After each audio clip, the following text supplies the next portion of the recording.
Spoiler warning for the Amazing Digital Circus finale. There was this guy that went to go see the finale with his mom, and there's this video circulating of his conversation with his mom in the car about it, where she's basically defending Jax and saying that we should be sympathetic towards him, we should care about him because he went through something with his mom, she didn't accept him, and that's that. People in the comments section were like, amazing media literacy. Better media literacy than half the fandom. I didn't think this needed to be said. I don't care if he was burnt to a crisp, like Curly from mouthwashing. There will never be a justifiable excuse to beat women. This fandom is a nightmare.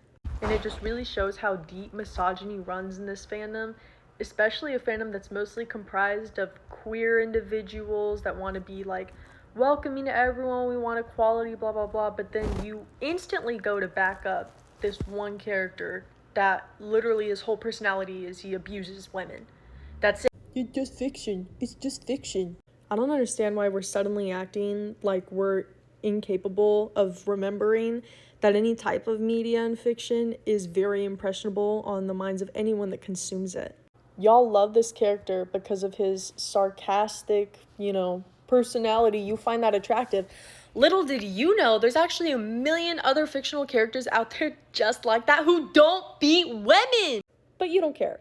You like this one thing, you like this one character, and you take it to heart. When somebody calls out, hey, this shit is fucked up. That's also why the argument, oh, it's just fictional, like, I just like his writing, like, it's just this, it's just that. Any sort of excuse you can make up as to why it shouldn't matter that the fictional character you like beats women falls flat. This isn't just a villain character of Gooseworks that Gooseworks is like, oh, I'm gonna make the villain and it's gonna be the bad guy. She wants you to sympathize with him. She wants you to sympathize with the only physical, also mental, verbal abuser within the entire circus. And you're doing it. Everybody goes through bad things. You being put through bad things doesn't make it okay to put other people through bad things too.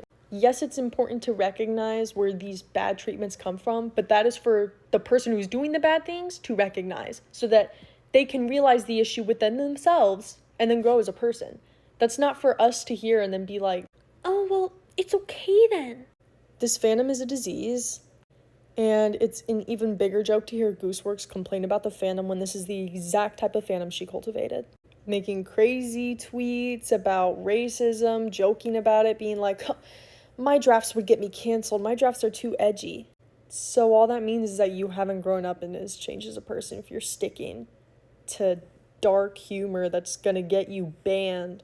Racism isn't funny, sexism isn't funny, and I'm talking specifically to the Amazing Digital Circus community now. If your defense of this is sounding similar to conservative and Republican defenses of the patriarchy and misogyny and this, that, you really need to rethink your stance. I don't care if it's fictional.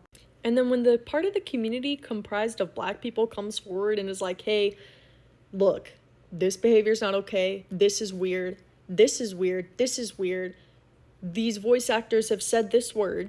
And instead of listening to the people who are directly impacted by acts of racism, you sit there and argue with them.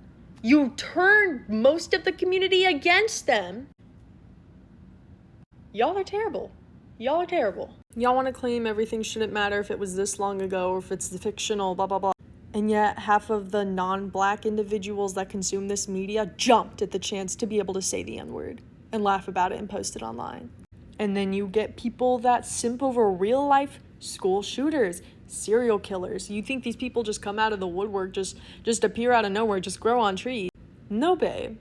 They are specifically cultivated by media that puts terrible characters at their forefront and wants you to sympathize with them. Oh, and these characters are always going to be attractive. You're never going to see anyone try to put a character up front like this, make you feel bad for them, and they're not attractive. There's way too many of you being way too comfortable talking about how you're not as woke. You're not woke enough. Like, that's what you want, right? To win. You win with your gay stuff. Like, y'all use that sound, and it's embarrassing, and you should be ashamed. Anyway, that's about it. I don't know if anybody stuck around this long to hear me ramble about how much I hate that racism and misogyny are being enabled within a young and impressionable fandom. But if you did, like, subscribe, thanks for watching, and See you in the next one.